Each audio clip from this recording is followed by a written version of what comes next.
Selamat malam, salam sejahtera. Terima kasih karena bersama dengan saya di Nazilin Unity Channel. Wow, inilah kejutan paling besar sekali yang kita terima malam ini. Siapa sangka, siapa sangka Tun Dr. Mahathir Mohamad yang dah berusia 98 tahun, yang kita lihat dah tak kuat fizikal lagi, yang telah pun kalah dalam PRU baru-baru ini dengan wang deposit tak boleh dapat sudah hangus. Tiba-tiba pula ada peluang untuk bertanding ahli parlimen sekali lagi di Kemaman. Bukankah itu satu kejutan yang besar? Kalau Tun Mahathir Mohamad dicalonkan dan menang pula, dia pasti akan mencipta rekod dunia. Ahli parlimen tertua di Malaysia dan di dunia, yang pun sama sekali lagi mencipta rekod sekali lagi, menang dalam beberapa parti dan berubah parti. Dulu Barisan Nasional, selepas itu Pakatan Harapan, selepas itu pula dalam Perikatan Nasional kalau benar Mahathir dicalonkan di Parlimen Kemaman. Tapi ini ialah pendedahannya. Mengapa besar kemungkinan Mahathir bakal menjadi calon di Parlimen Kemaman? Kerana Taqiyuddin tak menolak Tun Mahathir mungkin calon Perikatan Nasional di Kemaman. Mana-mana individu termasuk bekas Perdana Menteri Dr. Mahathir Mohamad berhak menjadi calon Perikatan Nasional PRK Kemaman, kata Setiausaha Agung PAS Taqiyuddin Hasan. Taqiyuddin berkata pucuk pimpinan masih mempertimbangkan perkara itu, termasuk mengekalkan penyandangnya sebelum ini, yaitu C. alias Hamid, yang menang dengan majoriti lebih 27.000 undi pada PRU 15. Semua rakyat Malaysia berhak menjadi calon, kata beliau, asalkan warga negara Malaysia. Dia tak kira orang Terengganu atau orang mana sebab dia calon parlimen. Tapi harus hati-hati kerana seringkali telah digunakan oleh beberapa parti politik bahawa mereka kata jangan pilih calon ini kerana bukan orang tempatan. Makna kata kalau Mahathir dicalonkan di Terengganu, Kemaman Terengganu, adalah kita akan dengar nanti orang kata walaupun bukan orang tempatan tapi boleh berkhidmat. Apa pendapat anda? Kerana saya rasa beberapa parti politik mungkin juga PAS pernah menggunakan naratif itu bukan orang tempatan. Tak semestinya boleh jadi Mahathir dan boleh jadi orang lain, kata Taqiyuddin. Belum putuskan lagi, katanya ditemui selepas meninjau Muktamar Pemuda Ulama dan Muslimat. Taqiyuddin diminta mengulas sama ada Mahathir bakal dipilih calon Perikatan Nasional dalam PRK Kemaman susulan kabar angin bertiup sebelum ini. Pada PRU 15, C. alias menang dengan majoriti 27.179 undi dalam pertembungan 4 penjuru yang turut membabitkan bekas Menteri Besar Terengganu Ahmad Said dari Barisan Nasional. Namun kemenangannya dibatalkan Mahkamah Pilihan Raya Terengganu pada 26 September lalu selepas Pempetition berjaya membuktikan wujudnya unsur rasuah ketika kempen pilihan raya. PAS tidak merayu keputusan itu. Suruhanjaya Pilihan Raya SPR menetapkan PRK Kemaman pada 2 Disember dan 18 November ditetapkan sebagai hari penamaan calon. Mengulas tawaran mengenai kerajaan perpaduan pimpinan Anwar Ibrahim, Taqiyuddin berkata PAS masih belum menerima sebarang tawaran rasmi setakat ini. Beliau berkata tawaran yang dikemukakan itu hanya ketika Anwar ditemu bual Times Magazine. Dipetik daripada sabudin.com. Sekian dulu untuk kali ini. Jangan lupa tinggalkan komen anda. Sila tekan butang subscribe. Malaysia kita punya. Kita jaga sama-sama cintai Malaysiaku. Bye-bye. Selamat malam, salam sejahtera. Terima kasih karena bersama dengan saya di Nazilin Unity Channel. Ini satu lagi kekecohan yang berlaku di Dewan Parlimen. Apabila sekali lagi berlaku jerit-menjerit, tikam lidah dakwaan bahawa DAP kafir, sehingga menyebabkan salah seorang pemimpin daripada DAP sendiri, yaitu Sarezan, telah pun mengheret Wakil PAS ke Jawatan Kuasa Hak dan Kebebasan. Serezan Johan, Pakatan Harapan Bangi yang terguris dengan pelabelan kafir oleh pembangkang terhadap parti itu, mahu merujuk ahli Parlimen Pengkelan Cepa, Ahmad Marzuki Syari ke Jawatan Kuasa Hak dan Kebebasan Parlimen. Serezan seorang daripada 3 ahli Parlimen Islam DAP. Beliau berkata dia telah mengemukakan usul berhubung perkara itu semalam dan bangun untuk mendapatkan jawapan daripada timbalan speaker Ramli Muhammad Nur yang mempengerusikan sesi itu. Pada saya, ini menghina Dewan. Maka saya percaya kita sebagai ahli parlimen harus meletakkan noktah kepada ungkapan macam ini apabila ditujukan antaranya kepada saya sebagai ahli parlimen beragama Islam, kata beliau lagi. Marzuki kemudian bangun untuk mencela dan berkata, maksud kafir hanyalah terhadap individu tertentu di dalam parti berkenan. Jangan cuba kelirukan Dewan, katanya. Ahmad Marzuk membuat kenyataan itu pada Selasa lalu semasa perbahasan Rang Undang-Undang Perbekalan 2024. Bagaimanapun, dia mempertahankan kenyataannya dan berkata, ia disalah tafsir kerana hanya mengambil contoh kenyataan Mufti Fahang Abdul Rahman Osman yang melabelkan parti itu sebagai kafir harbi.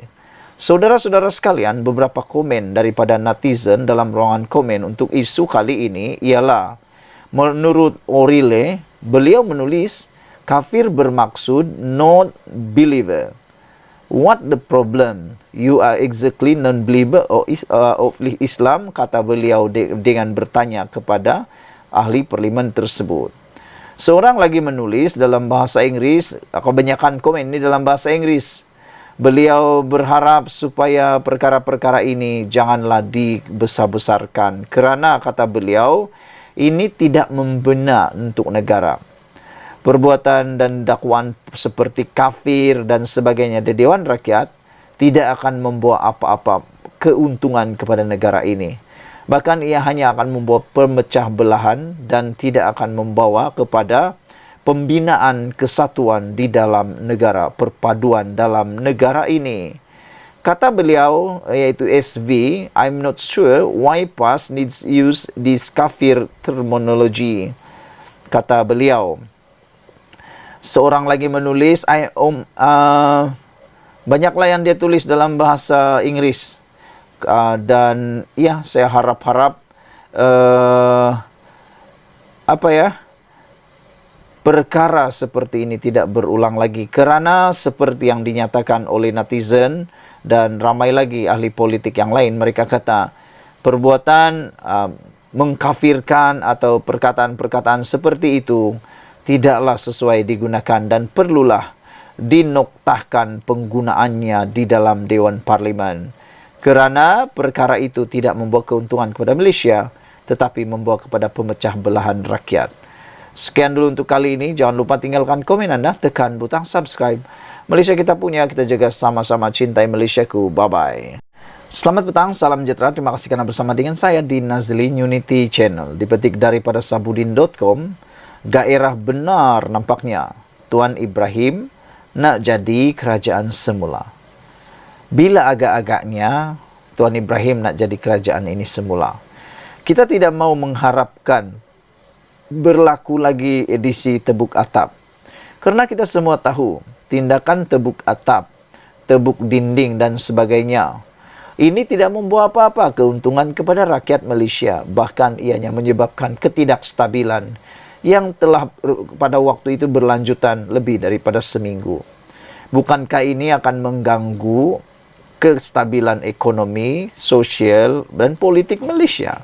Dan tentunya ini bukan menguntungkan tetapi lebih kepada merugikan kita semua. Jadi, kita mengharap janganlah perkara itu berulang lagi. 2 hari lalu, Timbalan Presiden PAS, Tuan Ibrahim Tuan Man, ada menyebut perwakilan ke Muktamar PAS tahun ini tidak dihalang daripada membahaskan sebarang isu, termasuk tawaran menyertai kerajaan perpaduan. Katanya, PAS mengamalkan sikap terbuka dan tidak berhasrat melakukan sebarang sekatan. Tetapi nampaknya sebelum masa untuk perwakilan berucap tiba, Tuan Ibrahim sendiri yang lebih dahulu tergahira bercakap mengenai perkara itu.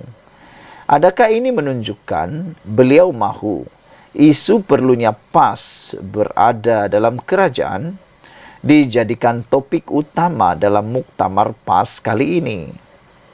Berucap di Muktamar Pemuda PAS ke-64 di IDCC Shah Alam malam tadi, Tuan Ibrahim menyifatkan PAS kini telah mencapai kemenangan, walaupun tidak menerajui kerajaan. Waktu kita ada 18 kerusi parlimen, kita jadi kerajaan, kata beliau. Waktu kita berada di kerusi yang besar, parlimen PRU 15, kita jadi pembangkang. Kata Tuan Ibrahim, ini antara tanda-tanda hampirnya kiamat. Pada waktu kita banyak kerusi, kita duduk dalam kerajaan. Waktu katanya lagi. Begitupun bekas Menteri Alam Sekitar dan Air itu menyuarakan keyakinan bahawa PAS akan kembali menjadi sebahagian parti yang akan memerintah Putrajaya dalam tempo tidak berapa lama lagi. Menurut beliau, pemimpin luar negara yang menemuinya juga turut menyuarakan keyakinan bahawa masa depan negara terletak di tangan PAS dan Perikatan Nasional. Namun saudara-saudara sekalian, perkara ini memang agak mencurigakan kita juga. Siapa pemimpin luar negara itu dan dari negara mana? Tak disebut pun siapa orangnya. Jadi, kalau mengikut fakta, ini fakta yang mencurigakan. Kata beliau lagi, kita punyai peluang menerajui kerajaan persekutuan dalam tempo tidak berapa lama lagi. Dalam hal ini, bagaimana PAS mahu berada kembali dalam kerajaan? Itu persoalan yang besar yang harus kita jawab bersama-sama. Dalam hal ini, bagaimana agak-agaknya PAS mahu kembali berada dalam kerajaan? Sedangkan pilihan raya jauh lagi, 4 tahun lagi. Bagaimana agak-agaknya PAS boleh bersama dalam kerajaan? Hanya ada 2 cara. Cara pertama, mereka bersama dalam kerajaan perpaduan melalui permohonan. Dan kalau dia diterima, maksudnya mereka berjaya menjadi kerajaan. Cara yang kedua, yang kita tak suka berlaku, yaitu tebuk atap. Adakah dengan bersama PH, BN, GPS, GRS dalam kerajaan perpaduan yang ada sekarang adalah langkah yang akan diambil oleh PAS untuk menjadi kerajaan? Ataukah PAS ingin menebuk atap sekali lagi? Tetapi kenapa Tuan Ibrahim saja yang nampaknya cepat tercuit hati untuk bercakap mengenai keberadaan PAS dalam kerajaan ini? Manakala pimpinan PAS lain, terutama Hadi Awang sendiri, tidak pernah berkata apa-apa mengenainya. Adakah Tuan Ibrahim sudah tak sabar ingin jadi menteri semula? Dipetik daripada tulisan sabudin.com.